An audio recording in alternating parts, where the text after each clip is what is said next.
Magandang tanghali po. Oras na para sa maiinit na balita. Bintana na yan sa Water cannon, sana po dyan.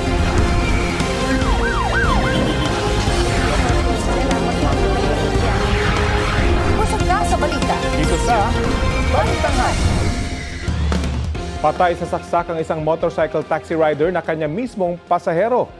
Tinangay rin ng suspect ang motorsiklo ng biktima. Balita hatid ni Gabriel Gonzalez. Hindi po namin siya mapapatawad. Naghahanap buhay lang po yung kapatid ko. Bakit kaya ang ginawa niya?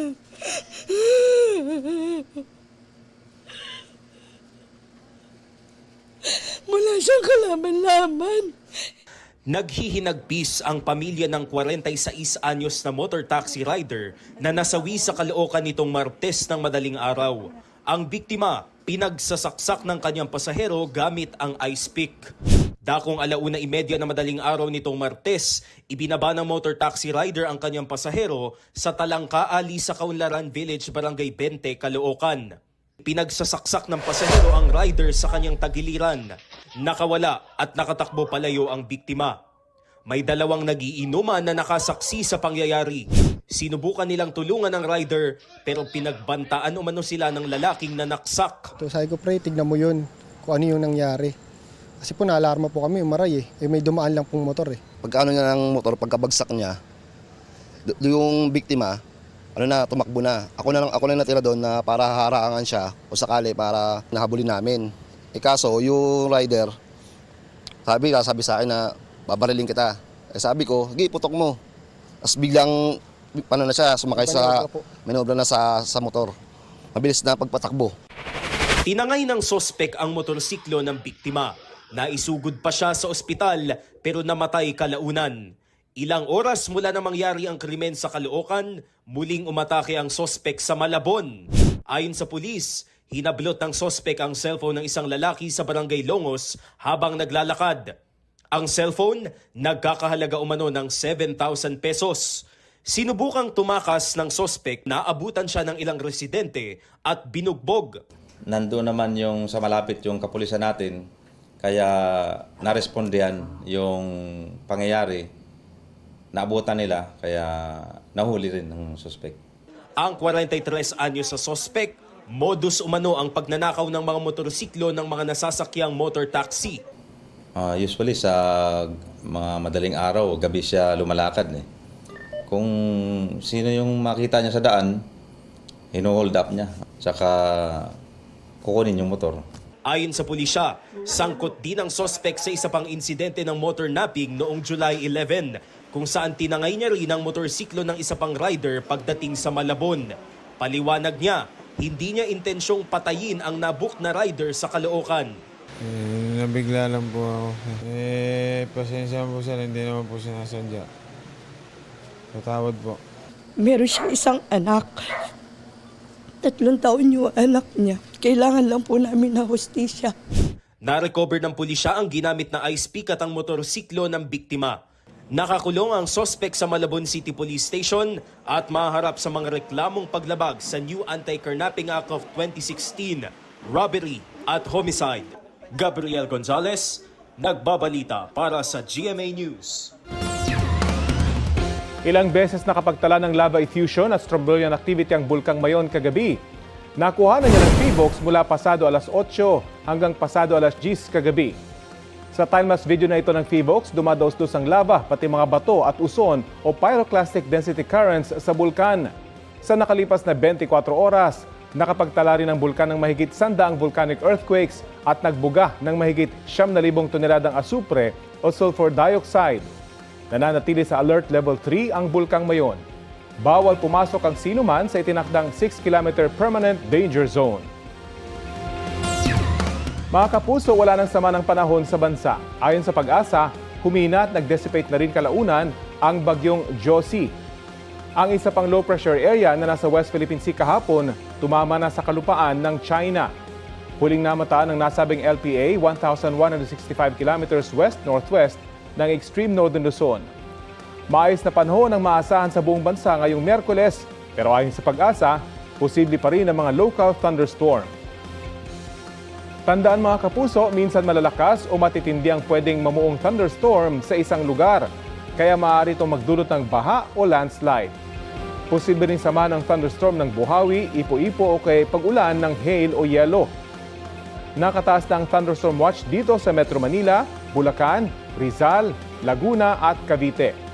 Maging alerto sa biglaang ulan na may pagkulog at pagkidlat. Tatagal ang thunderstorm watch hanggang mamayang alas 10 ng gabi, sabi ng Pag-asa.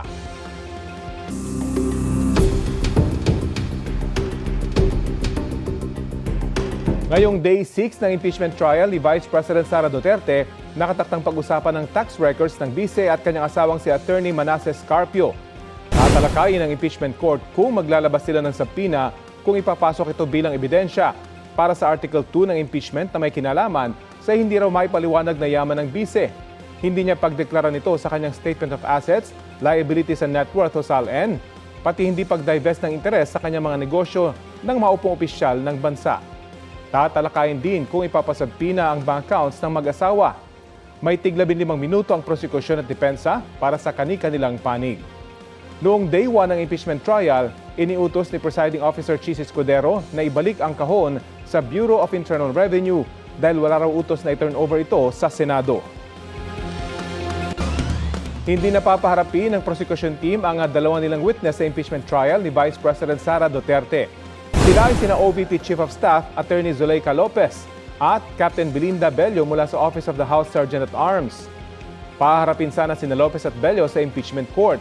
Kaugnay sa online briefing ng BC noong November 2024 kung kailan pinagbantaan umano niya ang Pangulo, First Lady at dating House Speaker. Pero sabi ni Attorney Lorna Capuna ng prosecution team, hindi na ito kailangan dahil uulitin lang naman daw ang mga nasabi na ng dalawang naunang testigo na sina NBI Senior Agent John Mark Calilong at NBI BARM Regional Director Attorney Jeremy Loto. We would have offered Attorney Zuleika Lopez to Zuleika Lopez to confirm the authenticity and the provenance of that video. Exhibit P-4-10. Totally unnecessary because why? Because the defense themselves used the very same video. So by their own admission, there is no question about this video. And so it is our contention, and we hereby manifest that with these admissions on file. Tuloy naman sa Lunes, July 20 ang pagharap ni NBI Director Melvin Matibag sa impeachment court. Batay sa komputasyon ni Senate President Win Gatchalian, posibleng abutin ng 17 buwan o halos 1.5 taon ng impeachment kung matutuloy ang naunang sinabi na 57 ang testigo ng prosekusyon at 47 para sa depensa. Paalala niya sa magkabilang kampo, paiikli ng impeachment trial hanggat maaari. Arestado sa magkahiwalay na operasyon ng dalawang lalaking nahulikam na nang hold up sa isang burger stand sa Pandi, Bulacan. Balitang hatid ni James Agustin. Mag-alas 3 sa madaling araw nitong July 12 nakuna sa CCTV ang pang-hold up ng riding in tandem sa isang burger stand sa Pandi, Bulacan. Natangay mula sa tindera mahigit 1,000 pisong pera at cellphone. Kagabi na aresto sa ikinasang hot pursuit operation ng pulisya ang isa sa mga sospek. Ang 24 anyo sa sospek ang itinuturong nakita sa CCTV na pumasok sa burger stand at nagdeklara ng hold up. Natunto ng sospek sa barangay Kakarong Bata matapos makatanggap ng tipang pulisya mula sa concerned citizen. Pumunta kami doon upang verifikahin kasama yung witness at pagdating namin doon ay nakita noong witness namin na ito nga yung back ride na nang hold up. Mabilis namin siyang dinakip doon mismo na sa loob ng bahay niya. Nabawi sa kanya ng mga pulisang isang patalim, damit at helmet na ginamit sa krimen. May nakuha ring mahigit 5 gramo ng umano'y shabu at isang baril na kargado ng 3 bala. Wala siya maipakitang kaukulang dokumento para sa baril. Ginagawa nila itong mga illegal activity na to para makalikom ng pera para pangbili ng droga at pambenta rin. kailangan madala namin ito sa crime laboratory para sa cross-matching at matingnan kung ito ay na-involve o nagamit sa ibang krimen. Unang naaresto ng pulisya nitong Lunes ang 25 anyo sa lalaking sospek na nagmaneho ng motorsiklo. Nabawi sa kanyang motorsiklo na tugma ang plate number sa nakunan sa CCTV. Tumanggi magbigay ng payag ang mga sospek na maharap sa reklamong robbery. Ang 24 anyo sa sospek may karagdagang mga reklamong paglabag sa Comprehensive Dangerous Drugs Act at paglabag sa Comprehensive Firearms and Ammunition Regulation Act. James Agustin, nagbabalita para sa GMA News. Niyanig ng magnitude 6.3 na lindol ang Davao Occidental. Naitala ng PHIVOLCS ang epicenter ng pagyanig 53 kilometers southwest ng Balut Island sa bayan ng Sarangani, maghahating gabi kahapon, araw ng Martes. Naramdaman din ang lindol sa ilang bahay ng Socsargen, BIRMM at Davao Region. Kasunod ng lindol, naglabas ng babala sa posibleng tsunami ang PHIVOLCS para sa Sarangani at General Santos City. Pinayuhan ang mga residente na lumayo sa dalampasigan. Pasado alas 3 ng madaling araw kanina nang bawiin ang babala.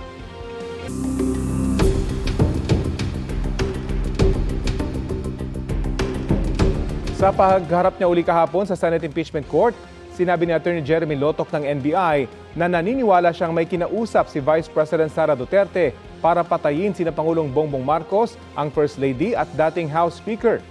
Ipinunto naman ng defense team na ang galit ng Vice Presidente ay reaksyon lang sa banta o manok sa kanyang buhay. Balitang hatid ni Mark Salazar. Mag-iingat po kayo. Baka po mamaya kasi totoo yung mga naririnig namin or yung, I don't know if it's true, na meron daw silang Operation Romanovs. Huwag ka mag-alala, ma'am, sa security ko. Kasi may kinausap na ako na tao. Muling naungkat ang Operation Romanov sa impeachment trial sa gitna ng pag-iba ng depensa sa testimonya ni NBI Regional Director Attorney Jeremy Lotok. Muling pinalabas ng depensa ang November 23, 2024 online press con ni Vice President Sara Duterte para ipuntong ang galit ng bise ay reaksyon niya sa banta raw sa kanyang buhay. Ayon kay Lotok, sinubukan nilang imbestigahan ang banta sa buhay ng bise at ang sinasabing Operation Romanov. Pero hindi ito na-verifika dahil hindi raw nakipag-coordinate ang kampo ni VP Duterte. We try to invite Princess Maui to shed light doon sa sinasabi nilang Romanov. Since hindi ho nag-appear si Princess Maui, wala ho kaming basis. So classify muna namin ito na non-validated information. Ang Romanov ang pangalan ng pamilya ng huling czar ng Russia. Ipinapatay siya at ang kanyang pamilya noong 1918 na mga revolusyonaryo pagkatapos ng Russian Revolution. Sa ibinigay na konteksto ng depensa sa paglilitis, ang Operation Romanov ay isang plano para patayin ang pamilya ni Vice President Duterte. Pero nagtataka raw si Senator Judge Raffy Tulfo dahil si Davao City Mayor Baste Duterte anya ang alam niyang unang gumamit ng salitang Romanov sa isang mensahe sa Pangulo. It was Baste Duterte ang nabitaw ng salita na yon, warning sa first families. Hindi ipinalabas sa trial pero sa isang public speech nagsalita si Mayor Duterte noong January 2024. Just a simple message sa ato ang Pangulo. From now on, before you go to bed, think of the Romanovs. Think of Benito Mussolini and his wife. And think of what happened to you in 1986. And maybe you'll reconsider the direction that you are taking. Until today, when Senator Judge Raffy Tulfo clarified na yung palang Oplan Romanov threat against the first family. Yes, sir. Ang impression ko since last week, nung pag-uusapan natin yung Oplan Romanov, threat ito against the Vice President. Si Senator Judge Alan Peter Cayetano sinabing maghinay-hinay muna bago isiping pinagbantaan ni Mayor Duterte ang pamilya Marcos. There's a thin line between a warning and a threat. Mayor Baste was doing a parallel ng 1986 na paalis yung mga Marcoses via revolution. Ang Romanovs, inubos sila para nga hindi makabalik. Dagdag ni Cayetano kung totoong nagbanta ang kapatid ng bise sa pamilya Marcos, Dapat sana nagalit na ang kapatid ng Pangulo na si Senator Amy Marcos at dapat nagsampa ng kaso ang Presidential Security Command laban kay Mayor Duterte. Makailang ulit ding tinanong ng depensa si Attorney Lotoc tungkol sa mga alegasyon ng bise laban sa nooy House Speaker Martin Romualdez sa parehong online press conference. Speaker mo, pinabayaan mo siya abusuhin ang pera ng bayan. Paikot-ikot sa buong bansa, namimigay ng pera na para bang kanya yung pera.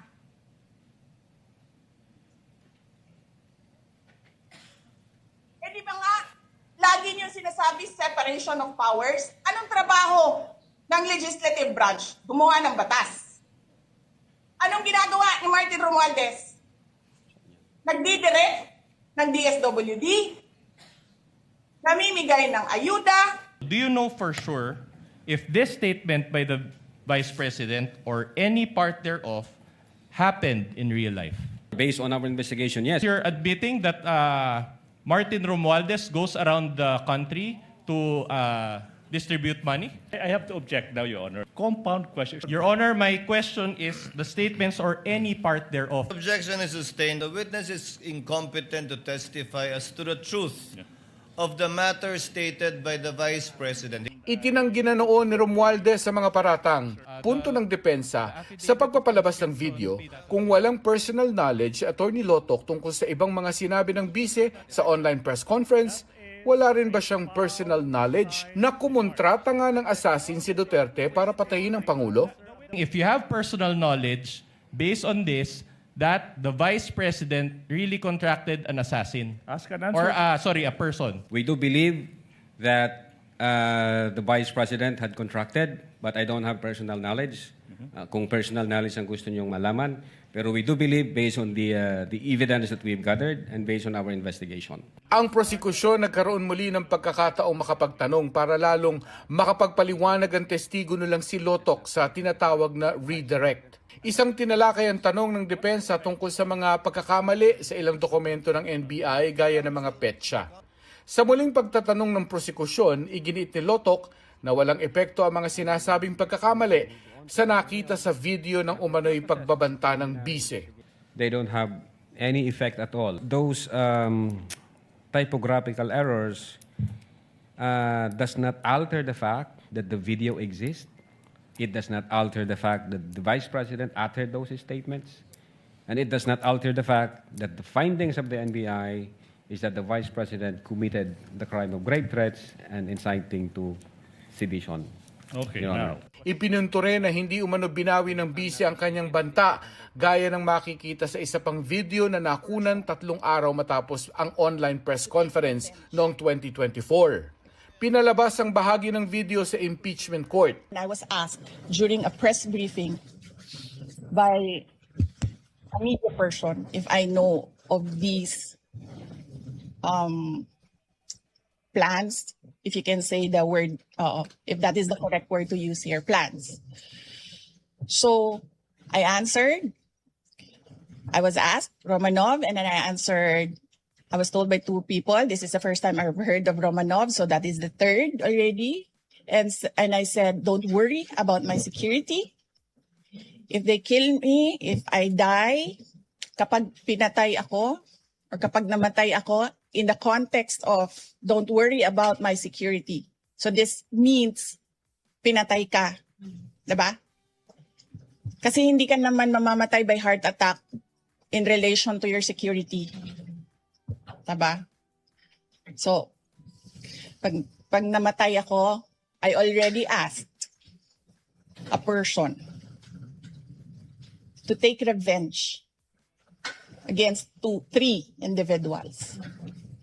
So, Giit ni Lotoc lumabas sa kanilang investigasyon na nagbanta ang bise at seryoso ito bilang siya ang ikalawang pinakamataas na opisyal ng bansa. What is the emotional state of the Vice President? When we tried to connect that in the November 23, 2024 event and the November 26, 2024 utterances, it shows na hindi ho nagbibiro yung Vice Presidente nung inatter niya yung mga utterances noong November 23.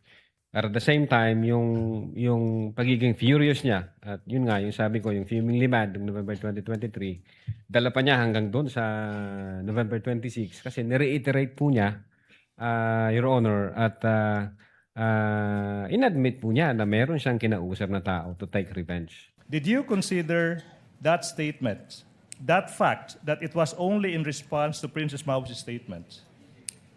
If any. Well, I don't think so, Your Honor, kasi yung utterances, yung nature ng utterances, may kinausap na ako, ma'am, huwag kang mag-alala. So, ibig sabihin, even before the questions was asked, may kinausap na ho ang Vice Presidente. There is intent on the part of the Vice President. The Vice President is determined insofar as that statement is concerned. At the same time, the utterances were not product of a temporary fit of anger or spur of the moment. In other words, the utterances, the threat was real, was serious, Your Honor. Ang presiding officer ilang beses ding nagpaalala na iwasan ng abogado ng depensa at prosekusyon ang mga side comment. Are you aware that the Vice President is a lawyer? Yes, sir, of course. That he has, of course, a law degree and passed the bar exams? Yes, sir. With the first attempt and with the rating of 80%, are you aware of this? I heard it in the news, sir. Oh, she has a higher grade than most of the lawyers here. But are you aware that she also worked as a court attorney? Relevance, Your Honor. Relevance. Objection, Counsel, for the relevance. respondent, kindly avoid those Yes. We will comply, Your disparaging Honor. statements, given that there are a lot of lawyers here and you don't know what their grades are. The evidence is clear, sir. According to you. Oh, objection, Your Honor. I move that. Oh, wait. Counsel, We cannot let this pass. That is a reminder for counsel for both parties. Kindly avoid side remarks. Henceforth, the presiding officer will have it stricken off the record. And whatever question you pose and afterwards withdraw will likewise be stricken off from the record. So as to avoid any attempts at showmanship, usually seen on TV, yes, but will not be tolerated by this impeachment court. Giit naman ni Senator Judge Cayetano kay Lotok, ang umano'y banta ng bise ay nakakondisyon sa kung papatayin siya ng umano'y 3 pinagbabantaan niya na sina Pangulong Marcos, First Lady at dating House Speaker. Aniya, kung hindi naman nila balak ipapatay ang bise, bakit sila matatakot? Ang sinabi ni VP Sara, pag pinatay ako, patayin silang 3. So kung wala naman silang 3 balak na patayin siya, why would they feel threatened? We qualify that grave threats sa term namin as event-based condition na yun nga, pag nangyari yung event, magti-trigger ngayon yung threat ng Vice President. Now, insofar as na-threaten sila, yung sinasabi mo po, sir, na pag namatay si Vice President, tsaka papatayin ngayon ng tao na inutusan niya, yung 3, ang isa sa alarming, na very alarming part na nakita namin, yung mga sasakay ho na grupo po eh. Kasi, God forbid, pwedeng mawala ang Vice Presidente but not necessarily sila yung dahilan. Pwedeng namatay siya for one reason or the other. Then, ang impression na ng marami, ang may kasalanan nito, yung 3. Mark Salazar, nagbabalita para sa GMA News. Iginiit ni Vice President Sara Duterte na hindi suportado ng mga ebidensya ang mga reklamo laban sa kanya sa impeachment trial. Ayon sa vice, kahit na paulit-ulit sabihin na may banta kahit wala naman at mag-imbento ng assassin at mga gawa-gawa umunong ebidensya, hindi magiging katotohanan ng anyay katang-isip. Sa halip, pinahihina raw nito ang integridad ng mga institusyon, tinitibag ang tiwala ng publiko, sinasayang ang pondo ng bayan at sinisiraan niya ang pagtuklas sa katotohanan. Dagdag ng bise, ang impeachment proceeding ay dapat nakabatay sa kapani-paniwalang ebidensya at hindi sa mga espekulasyon, gawa-gawang naratibo o hindi suportadong aligasyon. Ang batas ay nakadepende anya sa katotohanan, hindi sa katang-isip.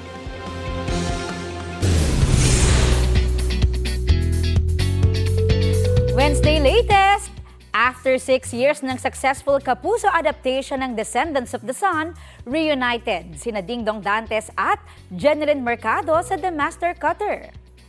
Ipinasilip ni Dong ang ilang behind-the-scene clips with Jen at Sparkle child star na si Shena Stevens. Gagampanan ni Jen ang special role at new character na si Olga. Habang si Dong ang gumaganap na Atoy na bida sa The Master Cutter, si Shena ang gumaganap sa role ni Ibiang. Chika ni Dong at Jen sa akin, dapat abangan kung ano nga ba ang magiging papel ni Olga sa buhay ni Atoy at Ibiang.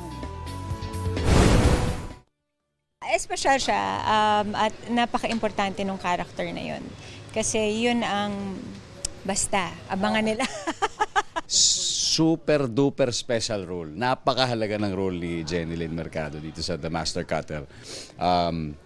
Clue, sige, clue na lang.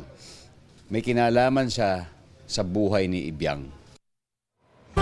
Arestado ang isang bagong abogado at dalawa niyang staff dahil sa pangingikil umano sa kliyente. Balita natin ni Jonathan Andal.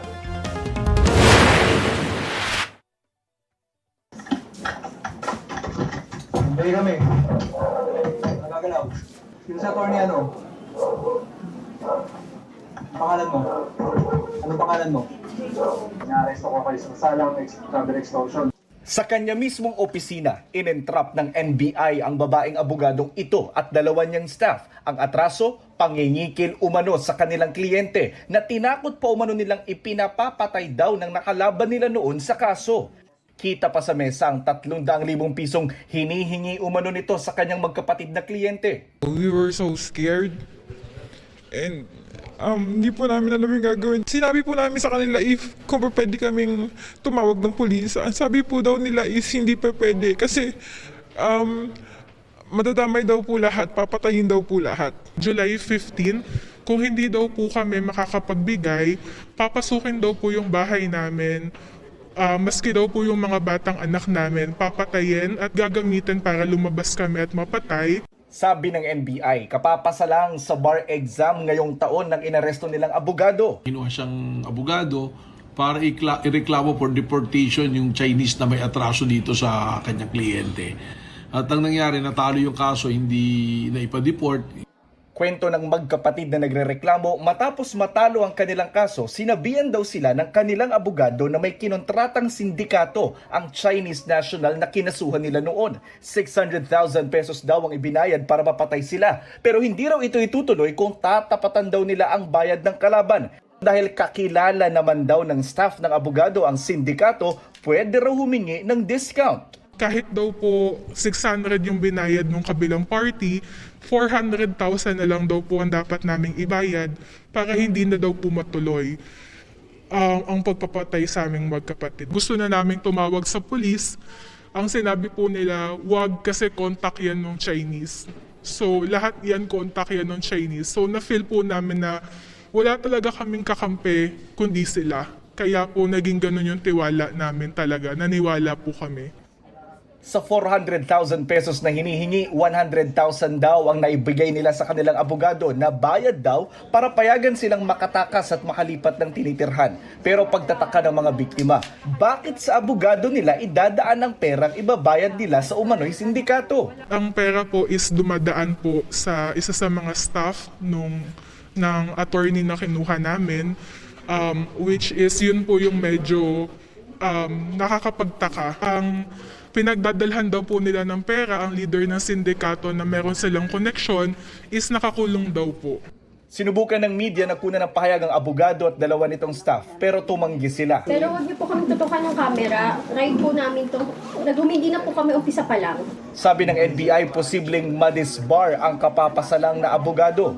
Robbery, extortion, pwede rito, grave threat, pag-aaralan natin, pero tinitingnan ko na pwede rin ditong pumasok sa estafa by other means. Jonathan Andal, nagbabalita para sa GMA News. Sugatan ng isang lalaking senior citizen at misis niya nang saksakin ng lalaking pinasilong nila sa kanilang tindahan sa Bogo, Cebu. Sa investigasyon ng pulisya, malakas ang ulan nang sumilong ang suspect sa kanilang tindahan. Nagmagandang loob ang mga biktima at inimbitahan ng suspect na pumasok sa loob. Tumanggi raw ang suspect at nanatili sa labas. Makalipas ang ilang minuto, Bigla na lang umanong pumasok ang suspect sa tindahan at sinaksak ang babaeng biktima. Agad sumaklolo ang mister na sinaksak din ng suspect.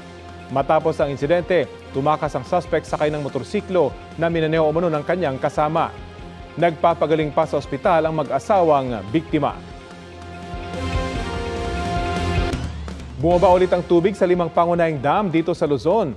Ayon sa Pag-asa, kabilang dyan ang Angat Reservoir na muli ay nasa mahigit 155 meters ang water level sa nakalipas na 24 oras. Nitong linggo, sumadsad sa historic low na 155.91 meters ang tubig sa nasabing dam. Bumaba rin ang water level sa Ipo, San Roque, Magat at Caliraya Reservoirs. Tumaas naman ang tubig sa Lamesa, Ambuklao, Binga at Pantabangan Reservoirs. Kaugnay po sa Consumer Protection Policy ng Energy Regulatory Commission sa gitna ng issue sa bill ng kuryente, kausapin natin si ERC Legal Service Director Marizon Hines. Magandang umaga at welcome po sa Balitang Hali. Sa inyo lahat. Opo. Nais pong paimbestigahan ni Senador Risa Ontiveros ang hindi raw patas na consumer protection policies ng ERC dahil anya, dapat daw ay pro-consumer kayo. Ano pong masasabi niyo roon? Actually, we welcome that, para mailahad din namin kung ano ba talaga ang mga nakasaad dito sa mga rules and regulations namin on consumer protection. Kasi meron kaming yung tinatawag na Magna Carta for residential electricity consumers. Meron din kami yung distribution services and open access rules. Kaya doon nakapaloob yung mga karapatan ng mga consumers at kung ano yung mga remedies nila kung meron silang mga karaingan o kaya mga issues pagdating sa kuryente. Linawin lang po natin, may direktiba nga ba ang ERC na kailangan daw munang bayaran ang disputed amount bago maproseso yung reklamo sa maling meter reading? Isa lang ito sa mga remedies.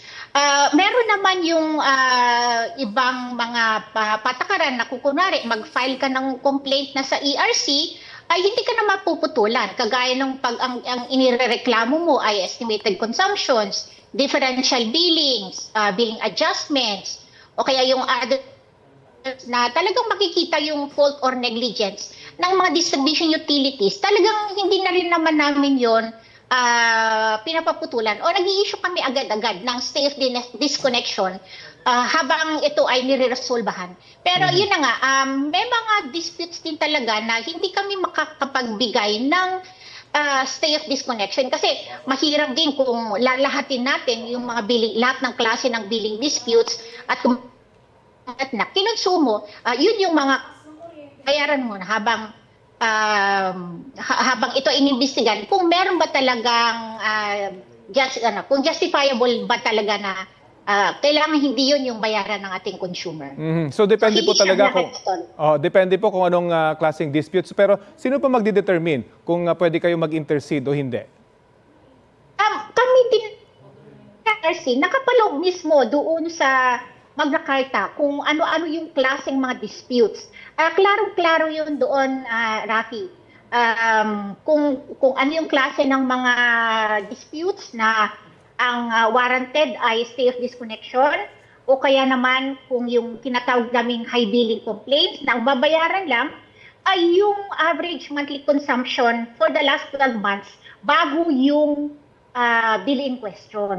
So marami kaming remedies dyan. Depende kung ano yung circumstances ng dispute ng ating mga consumers. Opo. Base po sa consumer protection ng ERC, ano po ba yung tamang proseso na dapat gawin ng consumer kung sa tingin nila ay may discrepancy nga sa electric bill nila? Kung may discrepancy, ang pinaka mabilis at agarang lunas talaga ay mag-file sila ng reklamo sa amin para titignan din namin meron ba talagang pagkakamali yung ating mga distribution utility. Kasi kami dito sa komisyon, meron kaming power to issue yung tinatawag na provisional remedies. Pwede kaming mag-issue ng stay of disconnection o kaya pansamantala, ito lang muna yung babayaran. So marami kaming pwedeng gawin. Depende sa dispute na idinulog sa amin dito sa komisyon. Sa mga nagbabalak po magreklamo, gaano po kabilis ma-action na nito ng ERC? Pag nagreklamo kayo sa amin, siyempre ang una ay siyempre titingnan din namin yung mga concerns. And then, i-require namin yung distribution utility concern na magbigay naman sila nilang komento o kaya ano ba talaga yung nangyari at nagkaganito yung issue ng ating consumer. Ngayon, samantalang ginagawa namin yung investigasyon na yon, titingnan din namin kung makatarungan ba na mag-issue kami ng stay of disconnection. Pero kung kagaya nga ng nasabi ko kanina, kung yung mga billing disputes ay estimated, kitang-kita mo kasi yan eh. Estimated consumption, yung differential billing, makikita mo sa bill yan. Sa differential billing, o kaya talagang yan, yung mali ang reading,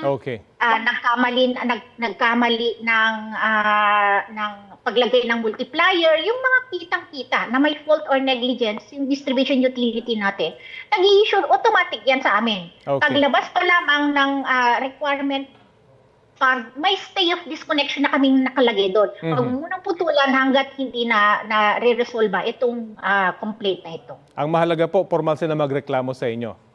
Tama yun. Para at least makita din namin kung kung meron ba talagang karapatan at meron ba talagang panagutin dun sa mga bagay-bagay ngayon. Malinaw po. Maraming salamat po sa oras na ibinahagi nyo sa Balitang Halik.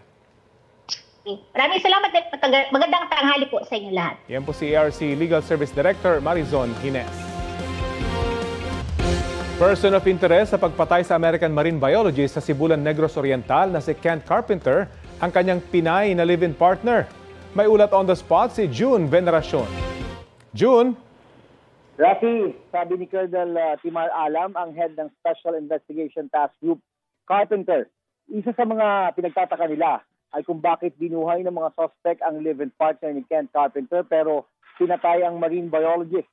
Baka raw kilala ng mga suspect ang Pinay. Sabi ng PNP, una lang sinabi ng live-in partner na ginahasa siya nung araw nung pumasok sa kanilang bahay ang tatlong suspect. Pero sabi ni Colonel Alam, lumabas sa test sa babae na walang nangyaring panggagahasa. Pati kapatid ng Pinay ay kinukonsidera raw na person of interest dahil may access isa sa bahay ng American biologist sa Sibulan Negros Oriental kung saan nangyari ang krimen. Sabi ni Colonel Alam, wala raw indikasyon na nagkaroon ng forcible entry sa bahay ni Carpenter. Base sa investigasyon, hindi nanlaban ang biktima. Agad lang siyang binaril ng isa sa mga suspect. Kabilang sa mga nakuha ng mga suspect ang 75,000 pesos na cash. Bagamat robbery ang isa sa mga tinitignang motibo, lahat ng anggulo ay patuloy daw na iniimbestigahan. Kabilang ang posibilidad na may kaugnayan sa trabaho ni Carpenter ang nangyari. Si Carpenter ay kasama sa mga tumisigo sa arbitral case ng Pilipinas laban sa China, partikular na sa illegal fishing activity ng mga Chinese fishermen sa West Philippine Sea. Yan ang latest mula rito sa Camp Crame, Balenciaga Rafi. Maraming salamat, June Veneracion. Nagsisimula ng maghanda si Pinay tennis star Alex Ayala para sa mga sasalihang tournament tulad ng Asian Games. For the meantime, nag-share si Alex ng life niya outside tennis. Balitang hatid ni Oscar Oida. One thing I've learned about myself is how to control my emotions and how I can dictate my emotions rather than let my emotions dictate me. Hanggang sa pagharap sa Philippine media, bit-bit ng Pinay tennis sensation ang maturity ipinamalas niya sa mundo matapos ang tennis grass season lalo sa Wimbledon. Ngayong taon ay pinatunayang kaya niyang ituloy ang magical run na sinimulan sa Miami Open noong 2025 nang dagdagan pa ang listahan ng mga top 10 players na kaya niyang talunin. Bunga niyan ang ngayon iconic horizontal forehand ni Ayala kung saan kahit nadapa ay pilit niyang inunat ang braso, pinalo ang bola at naipasok sa kabila ng net. And I'm so grateful because it was a hard shot to do, and when I saw the photo afterwards, wow, parang ginawa ko yun. Para kay Alex, mas mahalagang kilala mo ang sarili mo kaysa malulong sa ingay ng kasikatan. It's not an easy life. I think we definitely go through our hardships, and maybe a misconception, okay, that's popping into my head is that I've heard, I don't know if this is true, people say that tennis players can be self-centered. I don't think that's true. Every time I come home, I'm very, very happy. Ang tanong, may buhay pa ba siya outside tennis? Yes, I have a life outside of tennis. I love to go out with them when our schedules align. I love to try new places. When I'm traveling a lot, I love to try the food. It's difficult to have hobbies that are like other sports or physically demanding because I do give everything that I have into the sport that I'm in. Eh, ang love life, meron ba?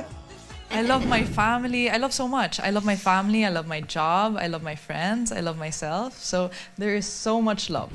Sa ngayon, naghahanda na muli si Alex sa iba't ibang sasabakang international tennis tournament, kabilang ang Asian Games. Oscar Oida, nagbabalita para sa GMA News. Day 6 pumamaya ng impeachment trial ni Vice President Sara Duterte.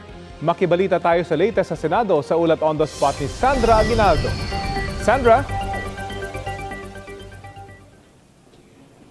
Yes, Rafi, medyo kakaiba nga ang Day 6 po na impeachment trial dahil sa araw po na ito ay hindi inaasahan ang pagsasalang ng mga witness ng prosecution. Magkakaroon po ngayon ng tinatawag na oral arguments tungkol sa pagsasabina ng tax at bank records ng BC at kanyang asawa na si Attorney Mans Carpio. Inaasahang bibigyan ng tig 15 minutes ang prosecution at defense at tig 10 minutes naman para sa kanilang rebuttal. Pwede rin po magtanong ang senator judges. Masusundan po yan ng caucus o meeting ng mga senador kung saan maaaring bumuo sila ng desisyon kaugnay ng usapin. Inaasahan din ngayong araw yung pagsusumite ng prosecution team ng listahan ng kanilang mga ihaharap na witness sa Lunes. Ang sigurado pala ngayon, Rafi, ay si Attorney Melvin Matibag, ang Director ng National Bureau of Investigation. Pero ayon po kay Attorney Reggie Tonggol,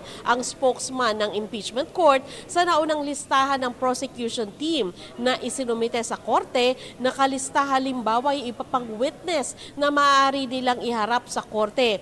Katulad na lamang nung sheriff na napaulat na sinuntok ng bise noon at isang hindi pinangalanang psychiatrist. 11 days po ang inilaan nila para sa Article 4 kaugnay sa sinasabi ng prosecution team na pagbabanta ng Vice President sa buhay ng Pangulo, ng First Lady at dating Speaker. Nagpaalala naman si Tonggol tungkol doon sa sub judice rule at ito po yung bawal ang mga parties dito sa impeachment court na magsalita tungkol sa merits ng kaso. So yan muna, Rafi, ang pinakahuling ulat mula dito sa Senado. Rafi? Maraming salamat, Sandra Aguinaldo. Patay ang isang dalagita sa Maitom, Sarangani matapos matuklaw ng King Cobra. Kwento ng kanyang tiyuhin, pumunta sa ilog ang 14 anyos na pamangkin kasama ang 3 pinsan. Tutuklawin daw dapat ng ahas ang isa sa kanyang mga pinsan pero humarang ang biktima kaya siya ang natuklaw sa likod. Nakauwi pa raw ang dalagita sa kanilang bahay at pagkatapos ay isinugod sa ospital. Doon siya idineklarang dead on arrival. Payo ng Department of Health, dalhin agad sa ospital ang natuklaw ng ahas. Pakalmahin siya, panatiling nakahiga at huwag pagalawin. Dapat daw lagyan ng pressure ang sugat. Huwag yang hugasan o lagyan ng kung ano-anong kemikal o gamot. Nasa New Quezon City Jail Male Dormitory na sa Payata si Senador Rodante Marcoleta. Pasado alas 10 ng umaga, dumating doon ang coaster ng PNP-CIDG na sinakyan ng senador mula sa Sandigan Bayan. Iniutos ng 3rd Division na ilipat si Marcoleta sa naturang pasilidad matapos ang examination sa kanya ng UP-PGH. Lumabas doon na wala ng pangangailangan para manatili sa ospital ang senador. Inirekomenda naman ng UP-PGH na i-isolate muna ang senador ng 1 linggo.